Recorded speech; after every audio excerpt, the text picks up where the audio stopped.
Oh, okay. Wait, let me use that one. When Alex Hershaft asked me to do this, he asked me to do like this session this morning, and then he said we would have a more sort of intimate, depends on what your idea of intimacy is, I guess, but we would have a more intimate get-together. So I was expecting a slightly different thing. If I knew we were going to have these people, I would have done the second PowerPoint presentation I've ever done in my life. But you ain't getting that because I don't have it. You're just going to have to deal with me. The bottom line is, look, as I said this morning when I started off, I disagree very, very much with what's going on in this movement. But as with Bruce and other people here who promote a welfarist or regulationist sort of agenda, I have no doubt that they're doing this because they sincerely believe it's right, and I don't in any way question their integrity. I do, however, think they are incorrect and they're pushing this movement in the wrong direction. Now, look, a reformist or regulationist agenda requires that we accept as a general matter that the primary focus or the primary interest is reducing suffering, and we're going to put the killing issue off. So we're going to focus on regulating use so that we can try to reduce suffering. But we're going to continue to allow use, and indeed, in certain ways, to promote use. We're going to promote use because we want to take the position that the agenda, that the movement focus ought to be on reducing suffering. I think that's wrong for some of the reasons I discussed this morning. I think that as a movement, we have bought into the notion, and it's understandable. Our movement comes from the 19th century progressive utilitarian movement that Jeremy Bentham was a part of, that John Mill was a part of. It's part of that progressive thinking that was going on that dealt with feminism, that dealt with anti-slavery, that dealt with children's rights. What our movement is comes out of that. But what that was, as I talked about this morning, was this idea that animals matter, they can suffer, and because they can suffer, they matter morally. However, they don't care that we kill them. They only care about how we treat them and how we kill them, because unlike us, they don't have an interest in their lives. I think that's wrong. I think Bentham was wrong when he said it. I think Singer's wrong when he says it. I think Tom Reagan is wrong when he says that animals have fewer opportunities for satisfaction than humans do. I think that's wrong. I think it's totally speciesist, and I think what we've done is we've linked the whole idea of the moral value of animal life with human-like cognition. And I'm telling you, I cannot see the justification for that. Is human-like cognition morally relevant? Yes, as I said this morning, it may be. There may be circumstances where differences in intelligence, differences in ability to reason, differences in abstract abilities may be relevant. But when it comes down to it, yes, if you've got somebody who's a math genius and you've got somebody who cannot do calculus and you're trying to hire a math professor, you don't hire somebody who can't do calculus or algebra or whatever. I mean, yes, then it makes sense. Math ability makes sense. In that context, it makes sense as a normative matter. But if the question is, do you take the person who's got math ability and as between the person with math ability and the person who doesn't have math ability, whom do you use as an unconsenting subject in a biomedical experiment? The answer is you don't use either of them. So this business, this focus, this fetish that we have, that we look at cognition, great apes matter more, elephants matter more, dolphins matter more, and then what happens to the fish and what happens to the chickens? The cows and the pigs, they're sort of in between, but the animal that we exploit most, the animals we exploit most, chickens, and sea animals, basically. We don't even think about, we have people like Peter Singer saying, I don't think it's a tragedy that we kill millions of chickens every day. I just don't see that as a tragedy on the level of the tragedy that it would be if we were killing human beings. And the answer is, yeah, that's what you say, Peter, but if you were a chicken, you'd have a different perspective. So I think, we've really got to move away from that. And I think that the whole welfare movement focuses on this to the focuses on the use notion, on the treatment notion, doesn't focus on the use notion. But when we talk about the practical problems with the welfare movement, I do not believe animal welfare does it as an empirical matter provide significantly greater protection for the interests of non-human animals? I think not. I think the difference between what the reformists want and what we've got now, it's like saying, well, we think that waterboarding people in Guantanamo Bay is a bad idea, so let's put some padding on the waterboard. Or let's make it better somehow. Let's put padding on the waterboard, let's paint the rooms, let's play pleasant music. Would that make it better? I guess, maybe. But is that what we should be focusing on? Certainly, the welfare reforms that are being promoted by all, and I mean all, of the large animal groups in this country, in Europe, in South America, are all basically putting padding on waterboards. I do not believe that there is any empirical evidence to indicate that animal welfare reforms are driving up costs so that demand is coming down. I have seen some claims to that effect, and if Bruce makes them today, I will take part of my 2 minutes at the end and deal with them. But I have seen some claims that some studies show that welfare reforms cause demand to go down. That's, in my judgment, complete nonsense. The study that I've seen cited, I've read it. I've read the whole thing, not just a summary of it. I've sat down with statisticians. I've gone through it. It's nonsense. It doesn't hold that at all. It basically says that we're eating more and more animals every year, but that there's been a small decrease with pigs and maybe chickens, that there's been a small, that the consumption of pigs and chickens, not cows, pigs and chickens haven't gone up as much. It's gone up, but not as much as one would have predicted given consumer trends. But there is no claim, nor could there be a claim. You'd have to have a lot more empirical data to be able to link any consumption patterns like that to welfare campaigns. Furthermore, when people are not eating chicken or pork, it doesn't mean they're eating tofu. It means they're shifting their purchasing choices, if they are in fact doing that. They're shifting their purchasing choices to processed foods that have pork and processed foods that have chicken. Okay? So this idea that, well, if we make the price go up, we're going to make the demand go down, the answer is, you can make the price go up, but that doesn't mean people eat tofu and broccoli. It just means they change their consumption patterns to other animal products. Okay, but there's no empirical evidence that animal welfare reforms are driving up costs. If anything, the evidence we have is that animal welfare reform actually increases production efficiency. For example, look at veal crates. Veal crates, terrible thing. Have all these veal, these campaigns get veal calves out of veal crates. The reality is, if you take the veal calves out of the veal crates and put them in smaller social units, you actually reduce dramatically the veterinary costs that you incur. So it's actually cost effective. Same thing with gestation crates. If you use electronic sow feeding, you actually will reduce pig mortality, you'll increase sow productivity, and you actually you make animal exploitation more economically efficient. This is not, people, this is not going to cause consumption to go down. It's not going to cause demand to go down. All this is doing is making exploitation more efficient. And the other thing that it's doing, and I think this is just devastatingly bad, is it's making everybody more comfortable. You cannot tell me that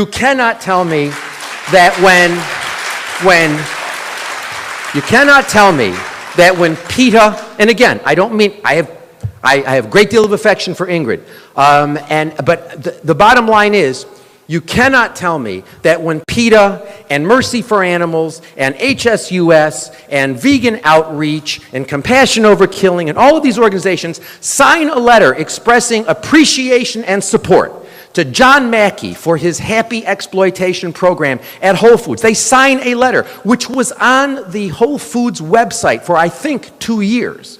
Okay? When you have these organizations saying, we stand behind you, we express your appreciation and support on one hand, and then on the other hand say, oh, we're not encouraging people to consume that stuff, the answer is, sorry, people don't discriminate on that level. When you have all of the major organizations promoting John Mackey, when you have all of the major organizations promoting these fast food outlets, when you have groups like PETA saying that McDonald's is leading the way in the welfare of animals used in the fast food industry, you can't say that on one hand and then on the other hand say, well, we're not encouraging people to eat McDonald's. The answer is, sorry.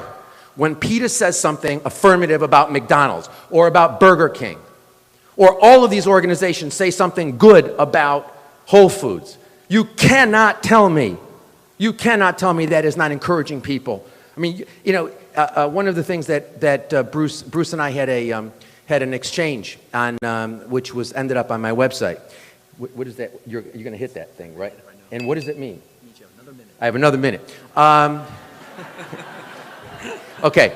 And Bruce said, listen, Amnesty International, you know, they work with governments to get the torture of political prisoners reduced. Yeah, they do. I've never seen Amnesty International give an award to some dictator for lessening the torture. And I think as long as these animal groups are giving awards, which they do, they give awards to people who do this sort of thing, I think it's a disaster.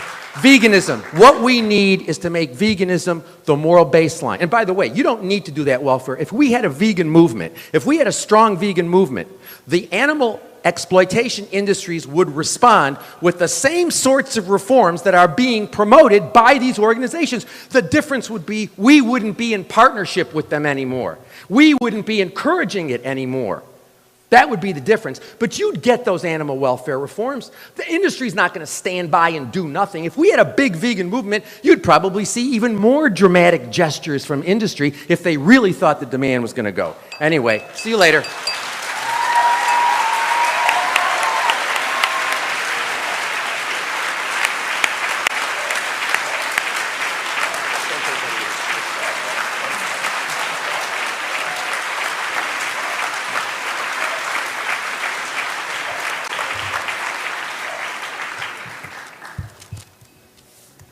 Hello.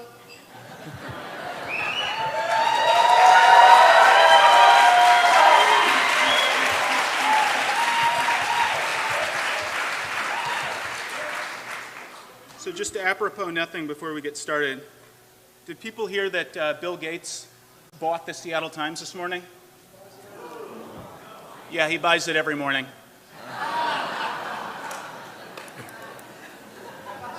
Some people are a little slower on the uptake than others. I just want to start by saying that Gary and I agree on probably 90% of what he just said. We agree that cognition is not the issue, capacity to suffer, and valuing your life is the issue, and other animals share those basic capacities with us. We also agree that animals' lives matter, and they matter to them just like our lives matter to us. So as Will said in the introduction, I've been a vegan, abolitionist, animal rights activist for 25 years. And where Gary and I disagree is on whether we should be actively opposing welfare reforms. And he feels, as he just eloquently laid out, that they are counterproductive to helping animals and that they are basically valueless. I feel the exact opposite of that. I think both that they are meaningful for animals, and I also think that they lead us toward abolition. So Gary, a lot of people have been talking about this as a debate, and people talk about this dichotomy, welfare versus rights. And I just want to point out that that those of us who support welfare reforms, most of us are also doing, mostly vegan abolitionist advocacy. We just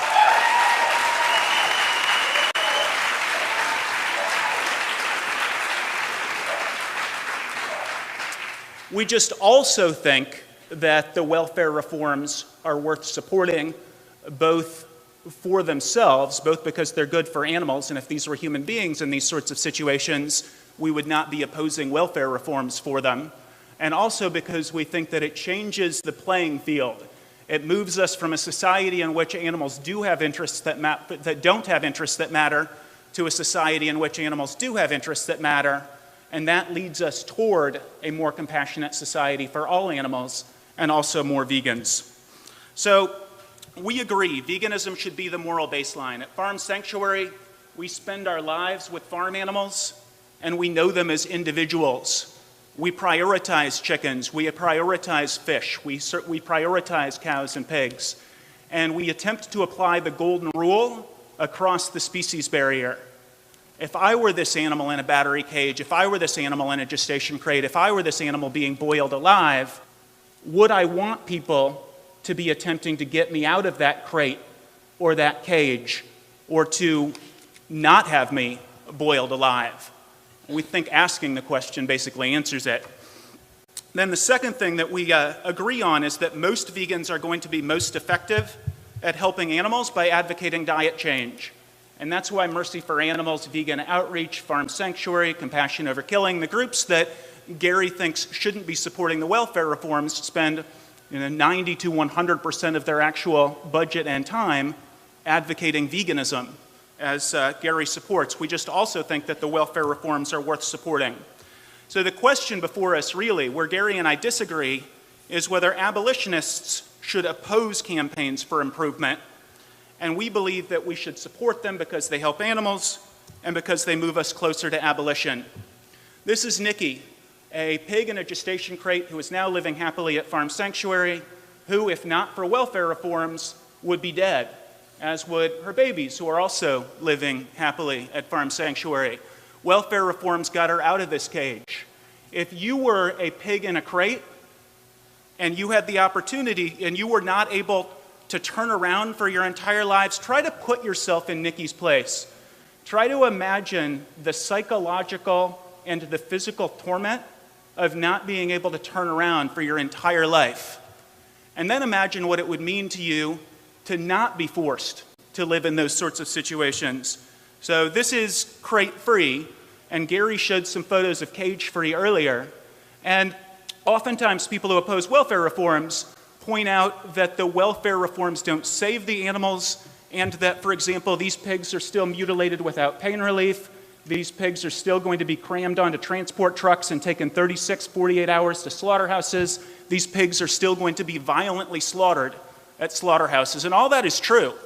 And I agree with Gary that we shouldn't be minimizing the suffering of animals. But I also think that if we apply the golden rule, if these were human beings in these crates, and we didn't have the opportunity to demand that they were fully liberated, but we could get them out of the crates, I don't think anybody in this room would hesitate for 1 second before saying, at the very least, we shouldn't oppose getting them out of the crates.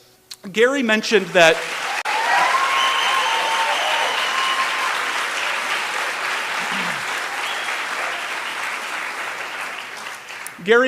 the reforms take some time, and that's true. Proposition 2, which passed in 2008 in California, banned gestation crates, veal crates, and battery cages.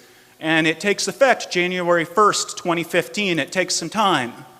But January 1st, 2015, gestation crates are illegal in California, veal crates are illegal in California, and barren battery cages are illegal in California. And for the millions of animals who are getting out of those crates, who are still going to suffer miserably, but who are not going to suffer the physiological and psychological torment of their entire lives, unable even to take a step or turn around, if you were the animals involved, that is something that you would want.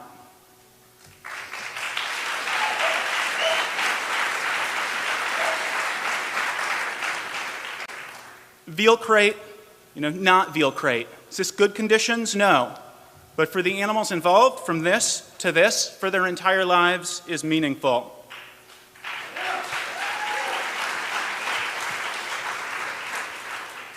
We slaughter about 9 billion chickens in this country every single year. Every one of these animals is still conscious when their throats are slit open. Millions of them are literally boiled alive every single year. They are snapped into metal shackles while they're still completely conscious, electric shocked, their throats are slit open. Hundreds of millions have their body cavities sliced open, or their wings sliced off, or a leg sliced off. And so People for the Ethical Treatment of Animals has been leading the charge to try to stop 9 billion animals from being boiled alive every single year.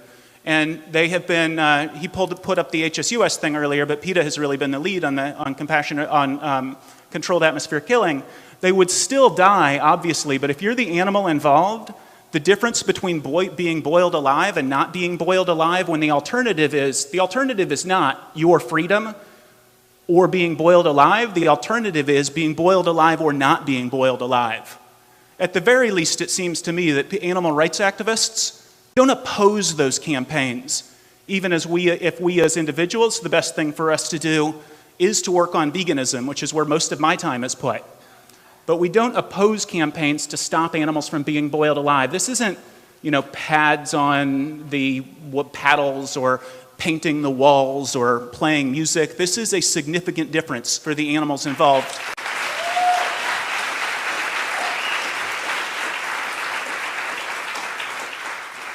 And it strikes me as deeply speciesist. If we are trying to empathize with animals, to write these changes off as insignificant. And it's worth noting, Gary did oppose Proposition 2. He is consistent. He also opposed the foie gras ban, which passed in 2004.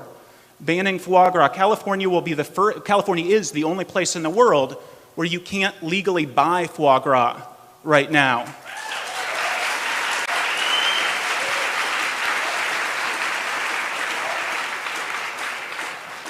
And if you think that we should at the very least not oppose boiling animals alive, if you think that at the very least we should not oppose banning foie gras, then you agree with me that it's not an either-or dichotomy.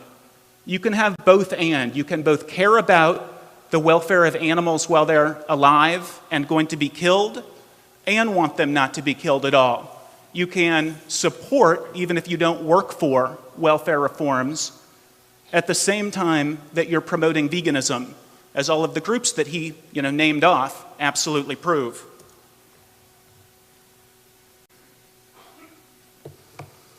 So imagine if these were human beings. He sort of glossed this a little bit by saying that Amnesty International doesn't thank governments that stop torturing. That's a little different from his, regardless of whether they thank or not, they certainly support welfare reforms. And the position that he is defending up here, and the position that he has been articulating for many years, as eloquently as anybody could articulate it, is that the welfare reforms are counterproductive and speciesist. And I would contend very vigorously that the opposite of that is true. If we're talking about the death penalty abolitionists still don't want people to be paralyzed and suffering for the 5 minutes while the chemicals work. And not only do they support reforms that will make the death penalty painless, they actually work for reforms that will make the death penalty painless. In Saudi Arabia, they actually did support, they didn't just fight for women to be able to bicycle and drive in probably the most one of the most misogynist countries in the world, cultures in the world, but they also did thank the Saudi Arabian government for just this year giving women for the first time the opportunity to bicycle and drive. This is probably more toward the line of playing music as you're being tortured or whatever. But political prisoners, male visitation, protective custody. I spent about 2.5 years in jail, and so this is for peace activism before I came into the animal rights movement. And I can tell you that when we were not being given blankets or I was not being given vegan food, I shouldn't have been there in the first place for protesting against nuclear weapons. But I was really thankful to the people who were fighting to get me vegan food and fighting to get me blankets.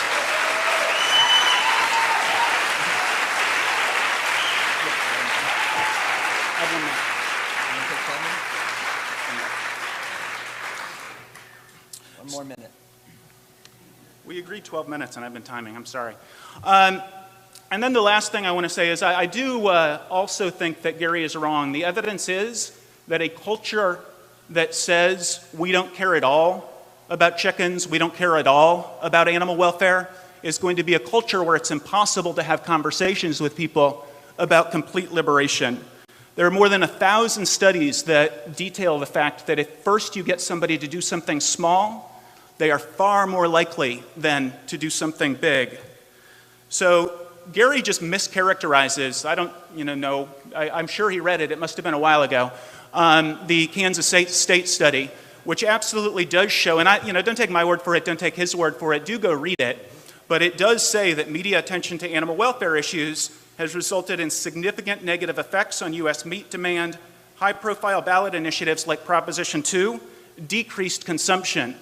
And the theory behind that is that as people are forced to think about these issues and confront these issues, they become extraordinarily uncomfortable with their own cognitive dissonance, which allows them to say, I care about animal welfare, and yet I'm paying people to torture and kill animals so that I can eat them. You have to go through the rest of the alphabet to get from A to Z. The countries and cultures that have no animal welfare regulations have no vegans and no animal rights activists. The countries and cultures that have the most animal welfare regulations have the most vegans and animal welfare activists.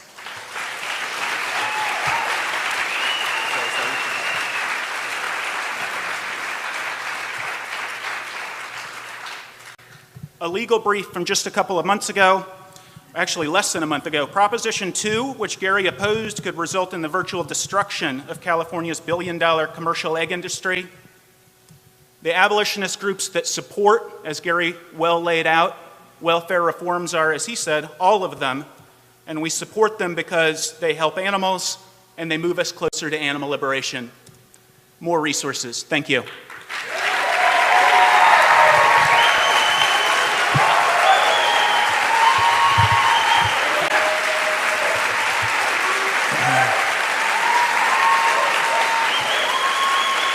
All right.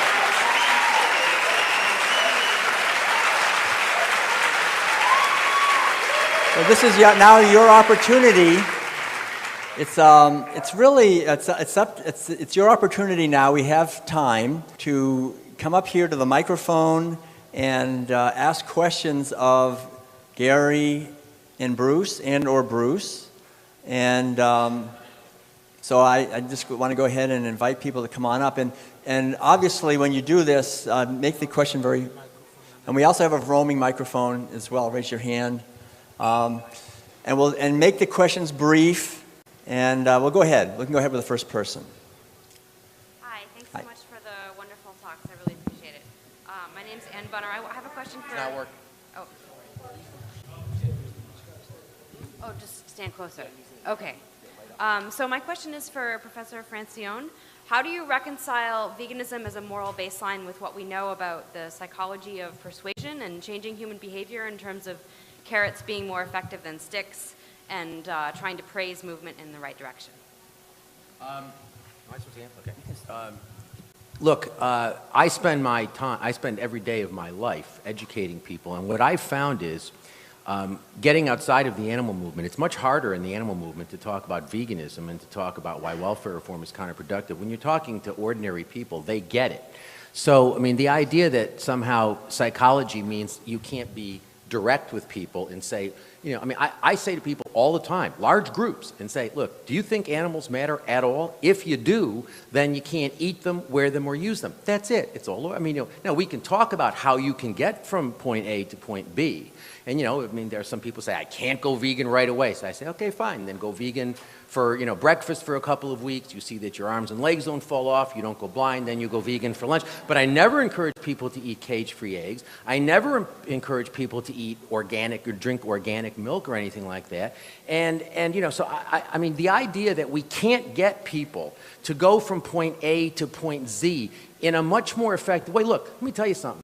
I've been doing this work now for 32 years. And I've been hearing people who support welfare reform tell me, oh, we've got to take these welfare reforms because the welfare reforms will get us to abolition. I don't see it. I don't see us getting closer to abolition.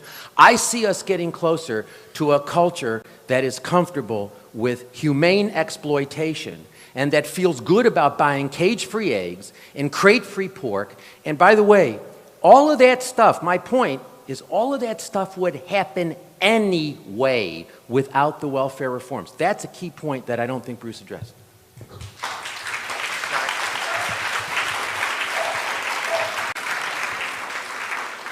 Well, I am just delighted to hear Gary say that in individual one-on-one conversations, he will encourage people to make incremental steps toward veganism. I do it all the time. And he says he does it all the time, which I absolutely believe and am delighted to hear, because this wasn't about whether meatless Mondays or vegan before 6 are good things, but in the plenary this morning he was unkind toward those sorts of programs. And in addition to helping an awful lot of animals, I do think that on a grander scale, they do precisely what Gary does in sort of one-on-one interactions. So I think that's great. Bruce, first of all, I do it all the time, but secondly, the difference is I'm not going to ever say to anybody, look, can you become vegan right away? Yes, of course, it's extremely easy. You can spend 2 hours on the internet and learn everything you need to know about nutrition, and it's easy to go vegan. And I don't like the fact that so many of the large groups promote veganism as some sort of super Herculean thing that you can only do when you get into the Ubermensch category. But I think it really is very easy.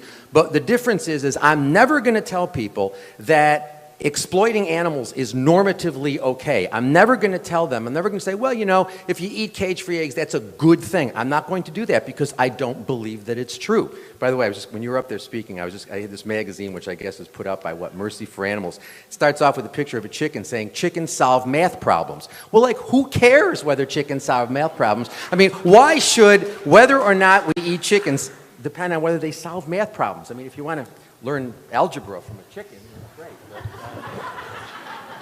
Yeah, I think it would be literally impossible to find Mercy for Animals or Compassion Over Killing or Vegan Outreach or Farm Sanctuary or any of these other abolitionist groups that also think that welfare reforms are good for animals and good for the animal rights movement, ever suggesting that consuming any animal products is a good thing. So it strikes me as a straw man.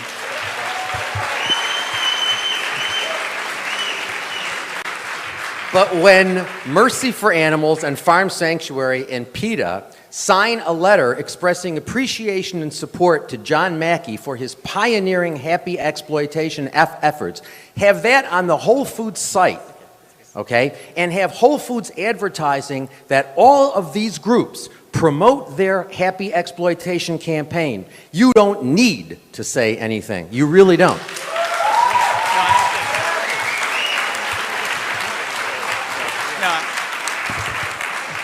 Yeah, I'm delighted to continue to talk about the Whole Foods effort. I think Whole Foods, which probably has more vegan food than any other large chain, proves my point rather than his. Okay, next question. Thank you, everybody. Next question. Hi, my name is Brandon Becker. I'm an activist from North Carolina, and my name is Brandon Becker. I'm an activist from North Carolina, and the debate has been set up between welfare reforms and veganism. But there's also the fact that you can work for institutional changes through abolitionist bans and advocating actual rights rather than slave welfare. So it's not just promote veganism or do welfare reforms. You can work to, instead of just modifying the conditions for chickens enslaved for their eggs, work to ban the enslavement of chickens for their eggs, and work for actual rights so chickens and other animals aren't kept as property but are persons with rights. So there's that you can do in addition to veganism that doesn't compromise your message or hamper the movement towards abolition. Okay. Very good. You want to? Okay. Yeah, one of my heroes of the movement, Patrice Jones, was very disconcerted about this whole panel because it's set up in this sort of dichotomous either-or way, and it gives the impression that Gary and I have a lock on the ways to see this movement. There are a gazillion ways to look at this, and the first of my further resources is an article that I think is the most prescient thing I've seen on this discussion, and it's by Patrice, and it addresses the fact that this really isn't sort of a dichotomy, it's a long continuum of ways of addressing this issue. All right, thank you, and yes. Hello, my name is Rachel Atchison. I work with the Humane League. So I am fond of both of your works, and I'm wondering what are some concrete examples of the type of activism that you both do? Because I've seen a lot of Facebook posts, etc. But besides that, as far as the abolitionist approach, I haven't been too overwhelmed with the activism. I don't exactly understand how we're supposed to leave corporations alone and expect them to do the right thing. Corporations. Your name's Rachel? Yeah. Rachel, corporations aren't going to do the right thing. What they're going to do is what maximizes values for shareholders. That's what they're going to do. That's what corporations exist to do. And so the idea that you are going to ever make corporations behave morally, the answer is they'll only do that if it maximizes the value for their shareholders.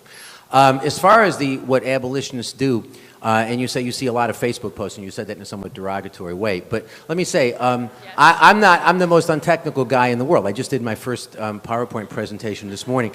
But I can say that I think social media is tremendous for being able to educate. It's one of the ways in which, it was the case once where the only way you could talk to people about animal issues was to go through the large groups. And the large groups almost, I know he says that they spend their time promoting veganism, but the large groups spend a huge amount of time and a huge amount of their resources promoting these welfare campaigns. And there's always been a lot of hostility against people who are critical of those campaigns. One of the things that's happened with social media is the opportunity costs of communication have now dropped dramatically so that we can form communities.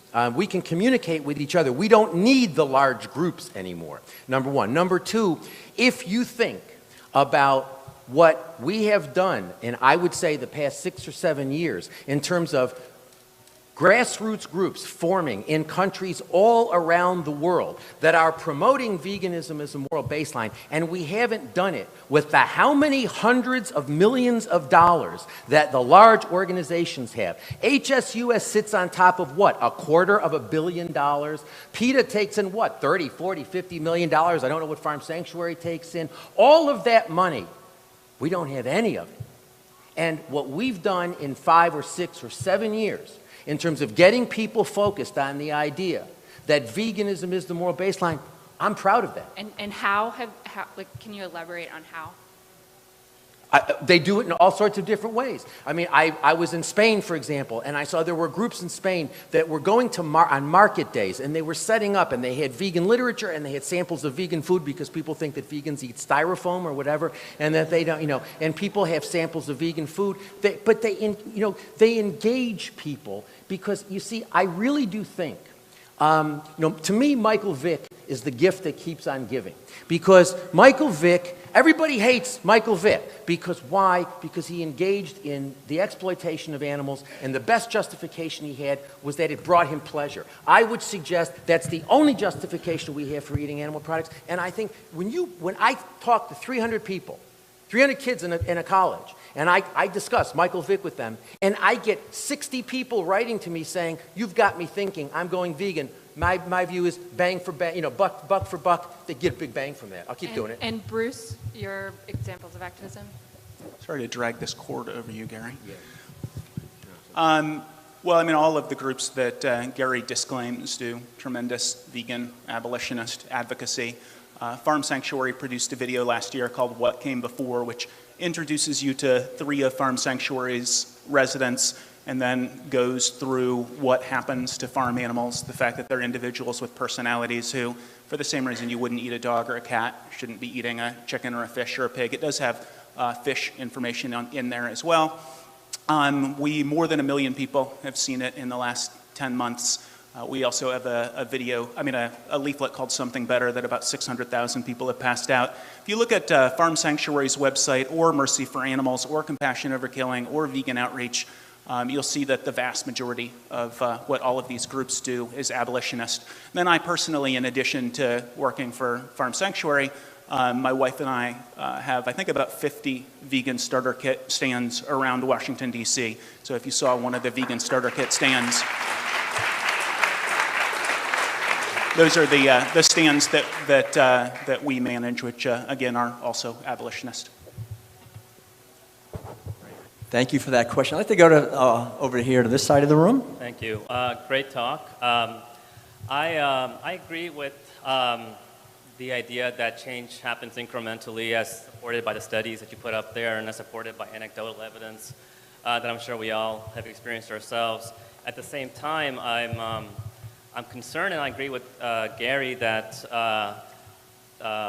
basically to say, like it's okay to have happy meat or to have letters that you pointed out, it could be interpreted by the general public as condoning that eating meat is okay and I'm not so bad, and it actually decrease the guilt, which I think the guilt can be a very powerful factor or a force in getting people to change. So the question is that I think, well, the way I see it is that in order to get a vegan nation, we're going to have to convince the consumers, not the corporations, and make it desirable for consumers, not corporations, to eat vegan. So it seems like there's two strategies. There's a strategy for corporations and there's a strategy for consumers. And it seems like there's no disagreement here that we should be marketing to consumers that a vegan diet is the best way. I guess the question, it seems like, is there's a disagreement about how we really would market to the organizations. How do we send a message to corporations saying, yes, get meat off the menu, but until you do that, at least make it less suffering and not have the consumers get confused in that message. I think possible? that's a question. That's a great. What's your name? Sandeep. Sandeep. That's a great observation, and I think that you're right. The welfarist approach is to try to focus on supply and to say that what we want to do is make the supply of animal products have less suffering. Whereas the rights or abolitionist approach is to try to sort of hit demand. I mean, the bottom line is, unless we affect demand, unless we persuade people that this is not a morally acceptable choice to make, and you don't do that, by the way, one can. There tends to be sort of a straw man thing set up that if you take an abolitionist, anti-regulationist perspective, that you're basically criticizing people and attacking them and whatnot. And the answer is no. There are all sorts of great, creative, nonviolent ways of educating people about veganism. But ultimately, if you want a vegan nation, you got to hit the demand. You got to get people to stop demanding the product. Because you're always going to be limited, Sandeep, at the supply level by the economics of the supply.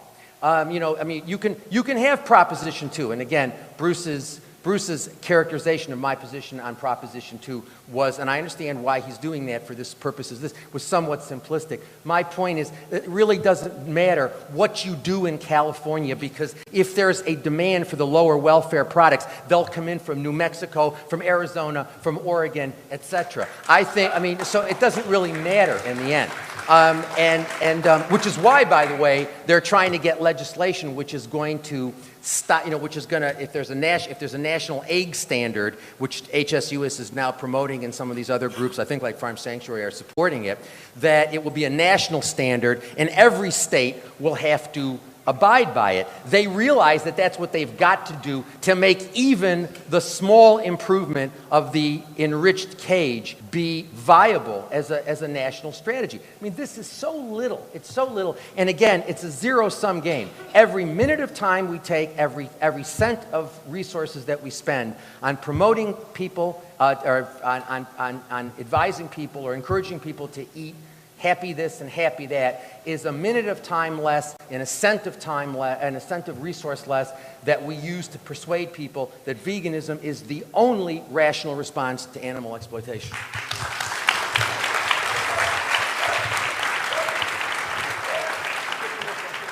If you Google Gary Francione and Proposition 2, the first thing that comes up is Gary Francione telling people to oppose it. So he didn't. If he had said, this will not do any good, that would have been great. But he told people to oppose it, and people did come out and oppose it. The second thing, first hit, is somebody saying, what's your position on Proposition 2? You should oppose it. It's counterproductive, exactly what he said this morning in the plenary. The second thing is that actually, no, lower welfare eggs will not be coming into California with the passage of Proposition 2. Because they also passed a law saying lower welfare, you have to meet the California standard for any eggs to come in. So that's just, both of those statements are factually inaccurate, and as is the continued straw man of, I don't want to tell people to eat happy this or happy that. None of the many abolitionist groups who think welfare reforms are helpful for the animals involved, And if these were human beings suffering like this, we wouldn't be opposing these reforms. And none of the abolitionist groups who think that they help us move toward abolitionism because it changes the playing field, none of those groups does what Gary keeps disclaiming and implying that we do. We just don't. Okay, we have time for just a few more questions. Okay, go ahead. I don't think I'll be booed out of the room if I say that both of you, while you may welfarism and abolitionism have different points of view, we do have, both of you have shown that you have your eye on the prize. Whether it be different approaches, we all want to, at some future, total exploitation to take place. I deal with the public constantly, and I just, what I need is some fodder for my arguments. With the welfarism, what I hear is when they see the stamp, the HSUS stamp, that it will stop people in their progression, that they'll become comfortable and not go any further. And then what I hear from the abolitionist point is, are we ignoring their horrible current conditions and just focusing on total abolition? Is that ambiguous, or do you understand what I'm saying? Okay. Great. Thank you. I think we can go to the next question, probably. Yeah. Or that's you. Yes. People, they'll ask me, with welfarism, are we just making them comfortable and then they're going to stop and not go any further? And with abolitionism, are they going to ignore the horrible conditions now and just focus on total abolitionism? And I don't know how to answer. I get that constantly through my work, and I don't know how to answer those questions. If they decide, if you're asking, at least me, about whether they're going to ignore the current hideous conditions if they focus on abolition, and the answer is, if you follow the reforms that the large groups promote, it's not going to be any better, number one. Number two, again, an issue that Bruce doesn't seem to want to deal with, is these reforms will happen even if these large groups are not promoting them, because they are cost effective. Crate-free pork is cost effective. Getting rid of veal crates is cost effective. It's what, I mean, the industry and these organizations have this interesting sort of drama going on. The organizations identify some economically inefficient practice. The corporations will resist for a while because they have to impose an opportunity cost on the animal people to make sure that there aren't they have to impose opportunity costs. And then eventually the change is made, and the organizations say, oh, industry's great, and the industry say, oh, we really care about animal welfare. And miraculously, Bruce seems to think that this is not affecting how the public perceives animal products. I mean, look, I have one question I would love to ask you. If these labels are not making, if things like certified humane raised and handled, or the humane choice, or the five-step animal welfare program, if these things don't work, if these things aren't encouraging people to continue to consume animal products, can you tell me why, as a matter of fundamental capitalism 101, these corporations are gravitating towards these things? If they don't work, why? Why is that? But Bruce, I really wanted to know.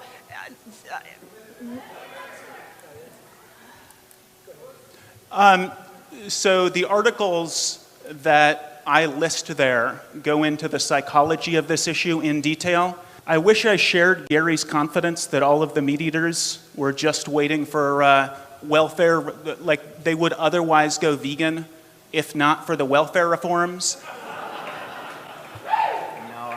But the welfare reforms are all in the last 5 to 10 years, which is also the first time we've seen significant drops in meat consumption. These labels...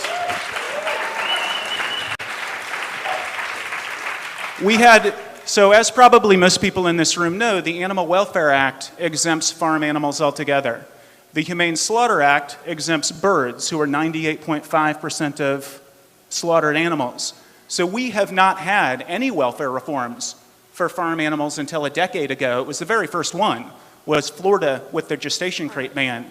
And if you look at the precipitous drop, more than 1 billion fewer animals were eaten last year than were eaten 7 years ago. it tracks identically with the gestation crate bans as well as with the rise of these humane labels.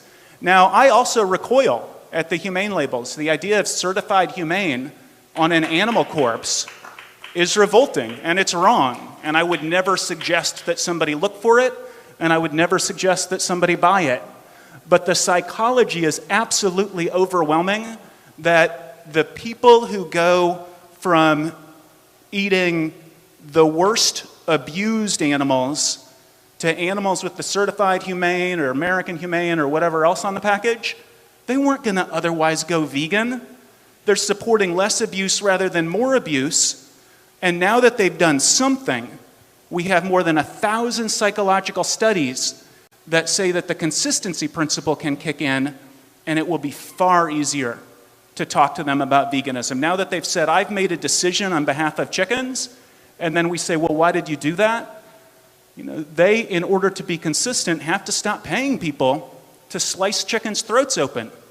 So I just fundamentally and completely disagree with the idea that people are going to go from not caring at all to that going, I mean, a lot of people do, and that's mostly what we support, but when people go to certified humane or they go to one of these other labels, they're far more likely to take the next step.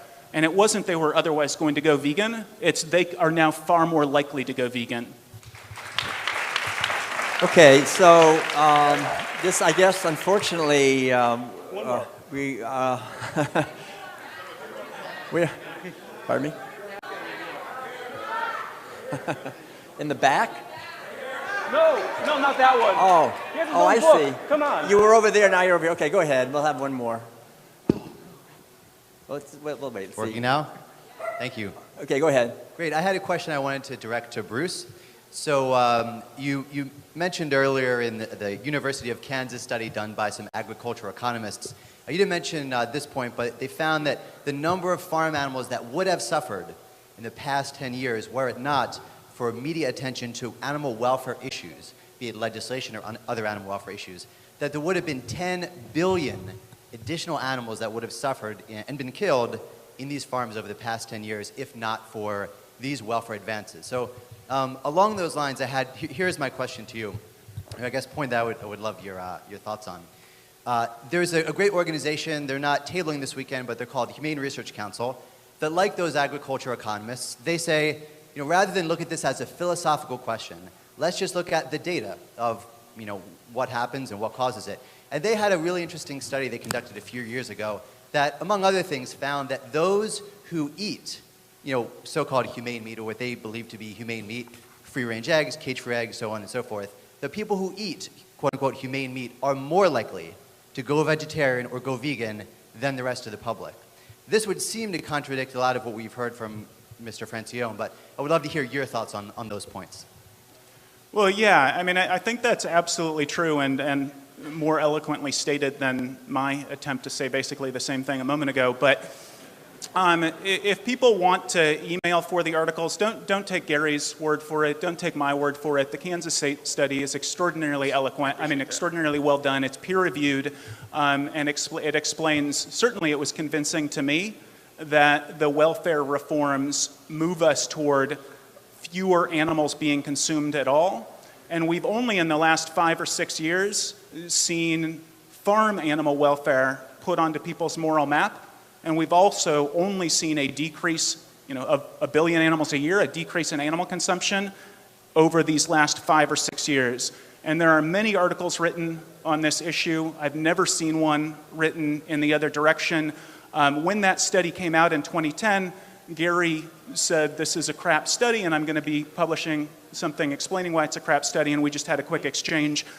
He worked with a statistician, and I guess, wasn't, they think it's a crap study, but the statistician wasn't able to write the piece yet. But, oh, I'm sorry, that's what I thought. Okay, that's what I thought you said. But yeah, no, that is absolutely right. But the other thing I want to say is, for people who apply the golden rule across the species barrier, for people who care about animals as individuals, the idea that it would even be a strong argument that these animals suffering more is somehow like we would not support causing these animals to suffer less because it makes our end goal harder.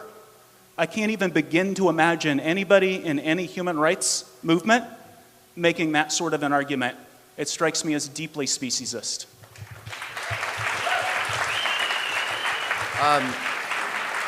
Go read the Kansas State study. Read it. It's in the Journal of Agricultural Economics, right? Yeah. Read the study. It does not state. It is astonishing to me, actually, when I hear the characterization of this, and I believe it was something that Farm Sanctuary put out about that study. It does not state that at all. Read it. Go read it yourself, okay? And keep in mind that go read the study. And if you think what it's saying is that there's a causal relationship, or that they are attributing a causal relationship to animal welfare reform and decrease in consumption, I suggest call me. Call me at my office at Rutgers and let's talk, because I can assure you that's not what that study says. Also, this idea that what I'm saying is we should take people who don't give a damn and they're going to become vegan because we're going to tell them about the abolitionist theory. No, that's not what I'm saying. There's always going to be people who don't give a damn. Okay? And you know what? There's a lot of people out there who do give a damn.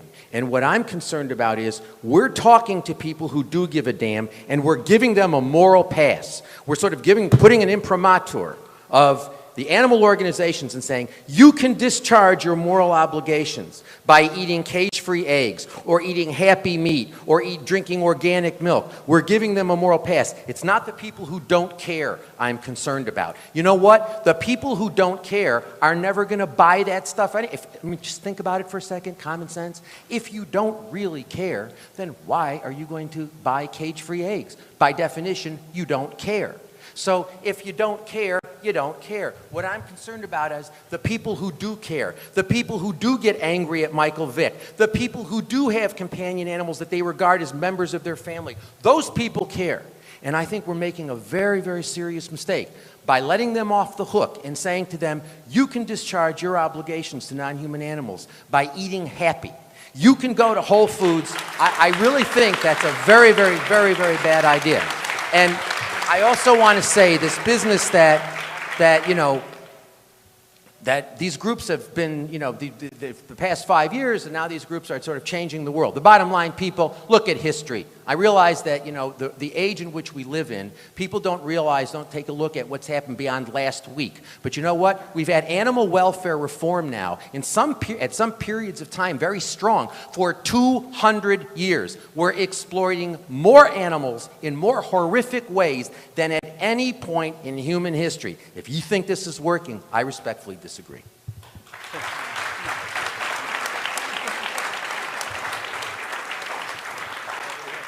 Yeah, no, once again, Gary and I agree that we shouldn't be promoting happy meat and that veganism should be the moral baseline. Mercy for Animals, Compassionate for Killing, Farm Sanctuary. We all agree that veganism should be the moral baseline. But I would just point out again that animal welfare with regard to dogs and cats is very different than animal welfare with regard to other animals. And we still have absolutely no legal protection whatsoever for fish. And we still have absolutely no legal protection whatsoever for chickens, and those are the two animals who are most exploited. So the idea of saying we've had animal welfare around for hundreds of years, for farm animals, we've had some teeny modicum of animal welfare going back to 2002, and it really only started kicking off 5 or 6 years ago, which is also when we started to see the decline in the overall consumption of animals. Bruce. You say that you support veganism, and I'm sure that you are a vegan, but you also, I have read, since you want to talk to me about my views on Proposition 2, and please, go read my essays on Proposition 2. You have described the idea of being a consistent vegan as purist and as fanatical. Now, my view basically is, yes, I am vegan. I will not, I'm a label reader. I read, I will not put anything in my mouth that I don't know whether, if there's any animal product. And if I'm in a restaurant and I can't get something vegan or something I'm reasonably certain is vegan, I don't eat. But you talk about the purest approach, and I believe, actually, didn't you join in with Peter in that essay in which you talked about veganism being fanatical? You should ask, Aaron. I asked. I quote Gary's interpretation of my quote.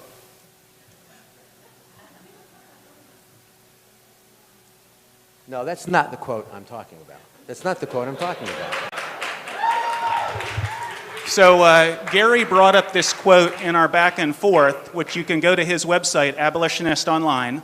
And if you go to Abolitionist Online and you read my exchange with Gary, he linked to this as his example of my calling veganism, whatever, a cultural... That was your essay on personal purity. It was your essay on personal And purity. that's the only thing in it in which I say something about a cultural fad.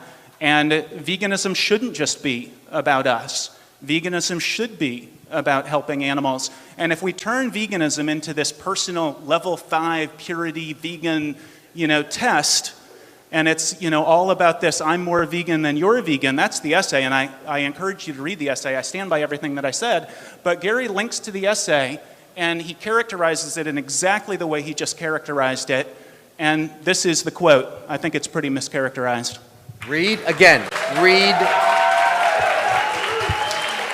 Read Bruce's essay.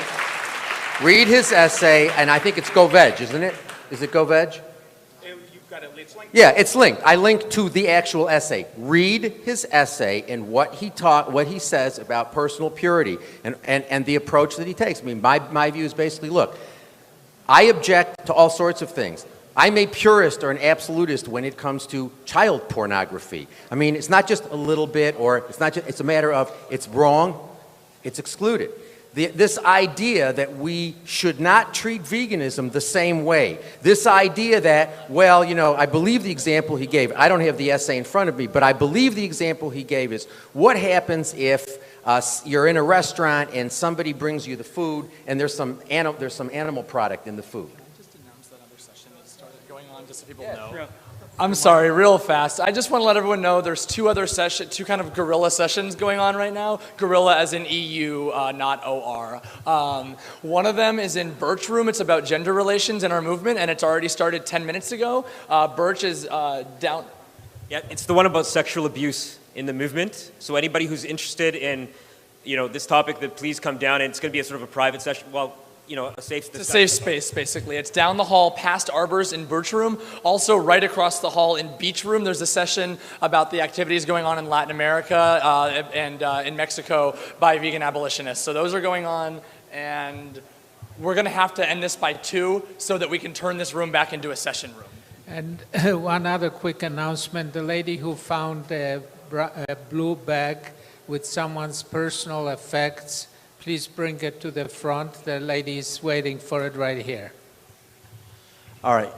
I think, this has been fantastic. We're in a really critical time. This is the very last question. Thank you very much. And then we'll have the closing statements. Thank you. Yeah, I was afraid I wouldn't be able to ask this. This is something I've had to reluctantly change my opinion on over the years, but not for any of the reasons that have been stated here.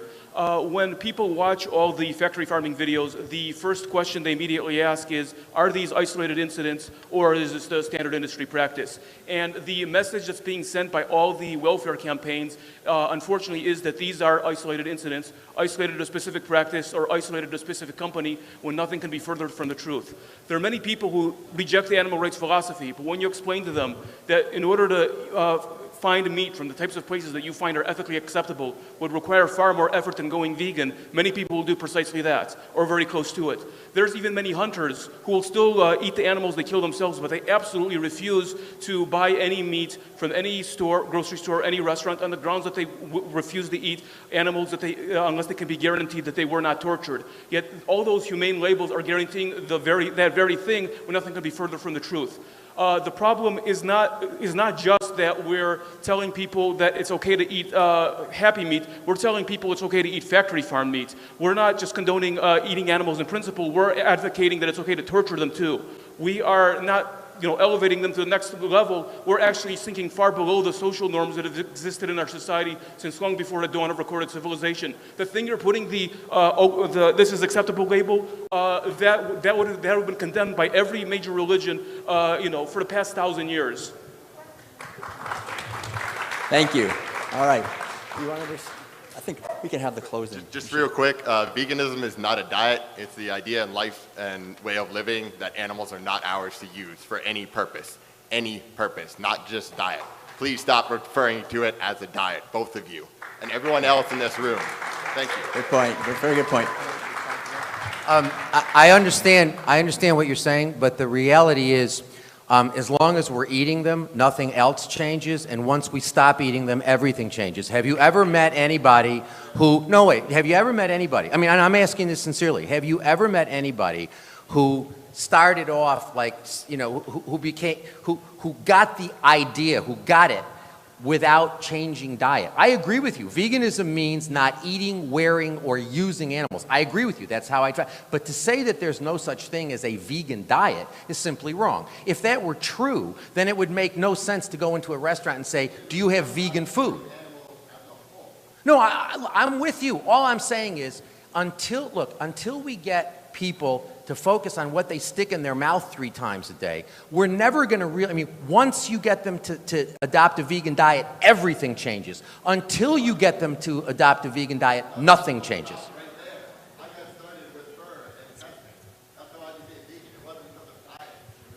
All right.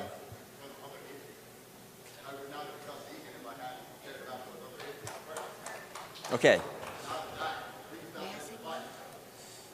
So I want to thank all of you. One thing. We have about labeling, just to finish it. I fully understand both positions, and I think we're going into the very devilish details. And hair splitting, it's not going to help. What I would like to suggest is that the so-called big organizations with the humane labeling, Bruce, great respect for you, for both.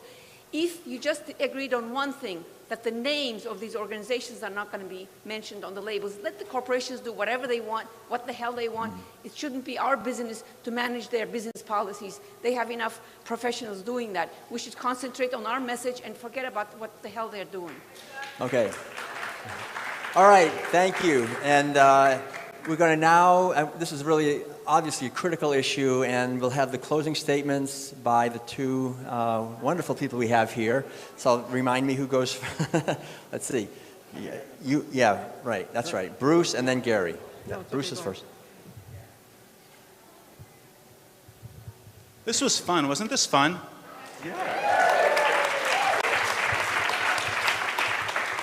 I can't remember who it was, but somebody was saying that when we can get this passionate about areas where we disagree, when we agree so thoroughly on some basic issues. Everybody in this room is opposed to animal exploitation. Everybody in this room agrees with veganism as the moral baseline. That puts us in a minority in this country, and it's really exciting. Vic said that this is Vic from Vegan Outreach was on a panel with me yesterday, and he said this is such a phenomenal, highly charged, wonderful conference of beautiful people doing beautiful things. And I couldn't agree more. It's really just an honor and a pleasure to be here with all of you. So thank you for that.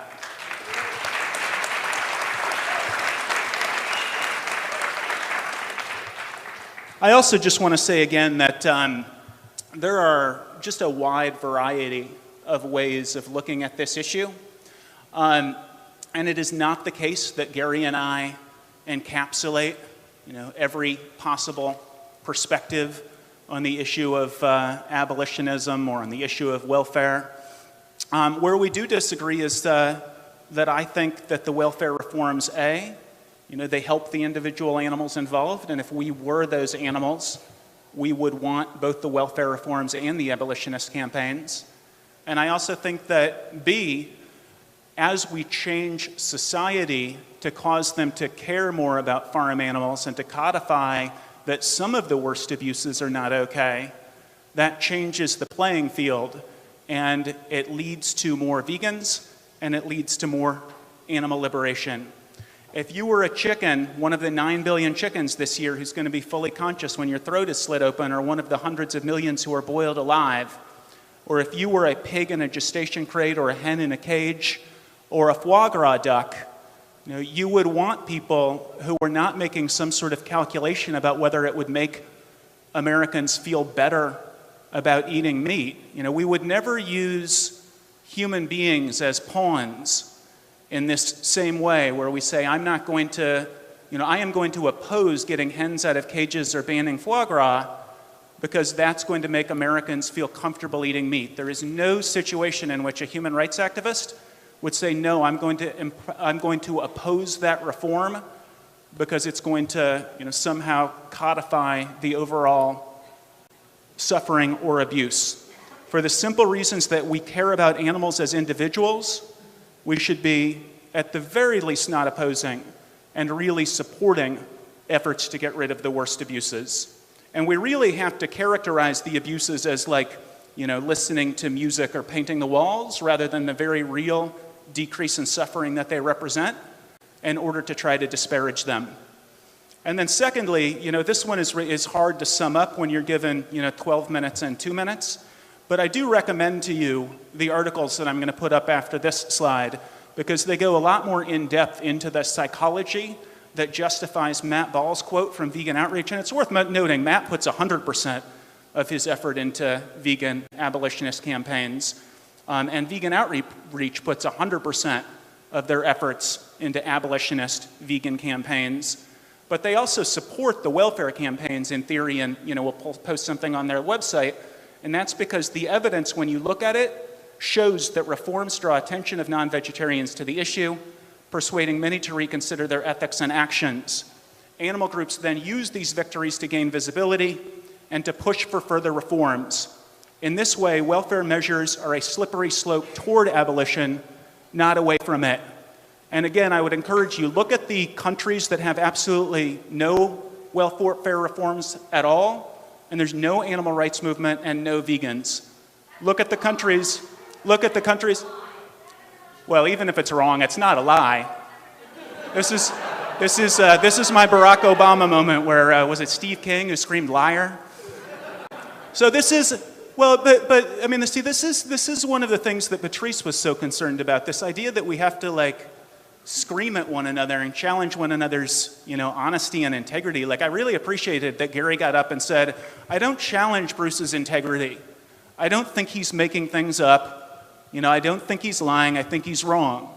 So even if I'm wrong, and I've read a fair amount about it, and there's a fair amount written about it, even if I'm wrong, I assure you, you don't have to believe me, but I assure you I'm not lying. So, hopefully we can at least...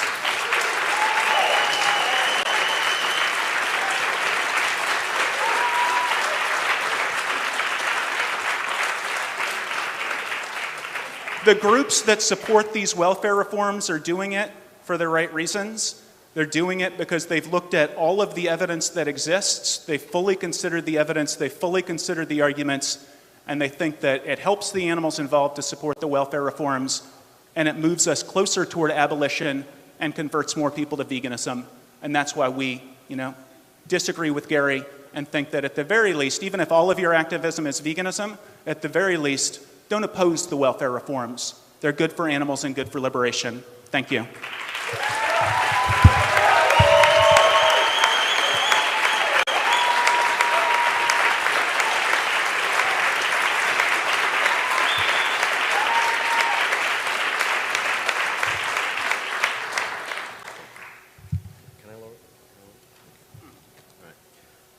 Look, I think we've got to change the paradigm. And I think, we really have to rethink and reconceptualize how we think about non-human animals. And we're never going to do that as long as we're supporting welfare reform. It's never going to happen.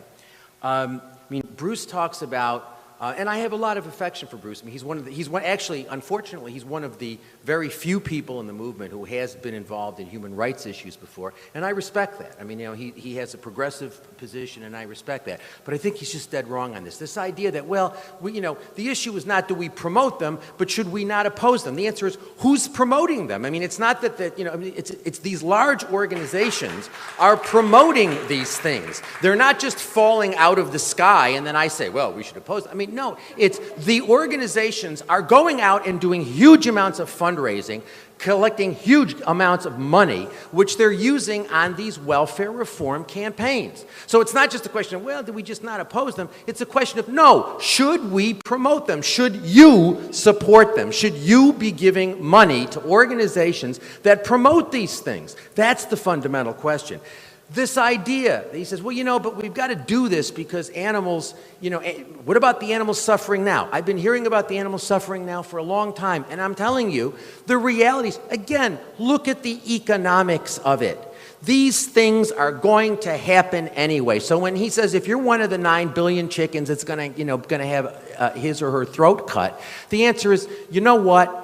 If you are the most horrible human being on the planet Earth and you start a chicken slaughtering plant tomorrow, you would be out of your mind, to use electrical stunning, because controlled atmosphere killing is much more cost effective. So what's going to happen is controlled atmosphere killing, it's already becoming very, very popular in industry, because as equipment gets older and gets expensed out for tax purposes, when it gets replaced, it's getting replaced with controlled atmosphere killing. Same thing with the gestation crate. Same thing with the veal crate.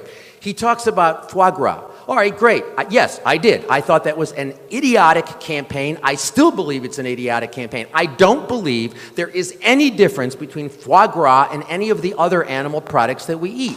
And I think this idea that what we do is we say, oh, you're a good person, you're a moral person, you're not eating foie gras. The answer is, well, but you're eating a hamburger, or you're eating some other animal product. So, I mean, yeah, I do think that that's a crazy, just like I've always thought the anti-fur thing was a misogynistic, but there ain't no difference between fur and leather and wool and silk and all that sort of stuff. And that's why I would never participate in that either. It's all the same thing. There's nothing about fur that makes it worse than leather or wool. If you've ever seen how wool's produced, it's pretty violent. So this idea that, well, I've always thought the reason why we have anti-fur campaigns is because if you walk up to a man wearing a leather coat and say some of the things that animal people will say to women wearing fur, you will have your teeth removed. And so I've always thought that that was a primary reason why we didn't include leather.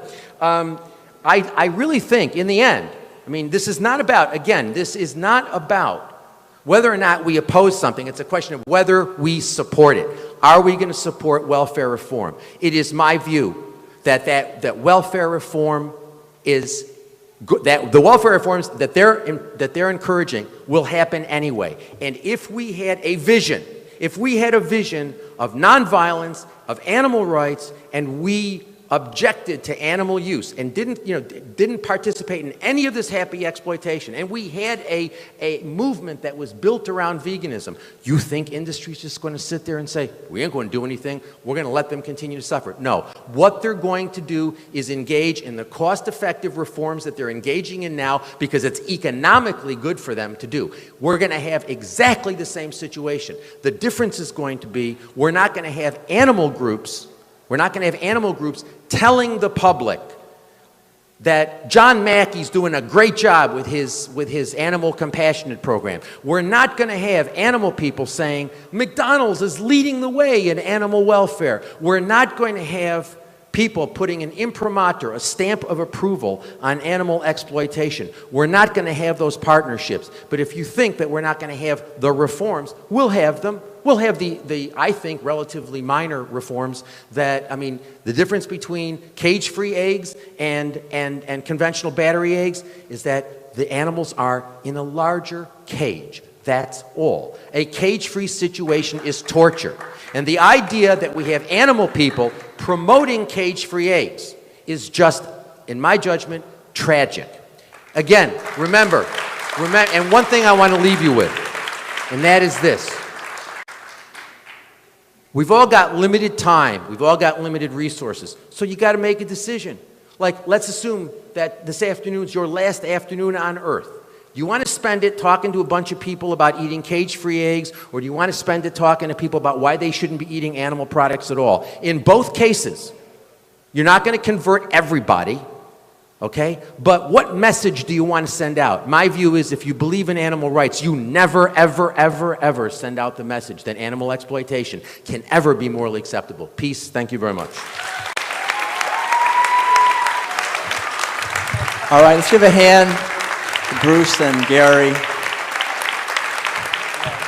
Thank you very much. All right, so let's go forth. I know we went really long. It was a great session. Thank you all, and this is a critical issue. Let's keep going and moving forward on it. Thank you.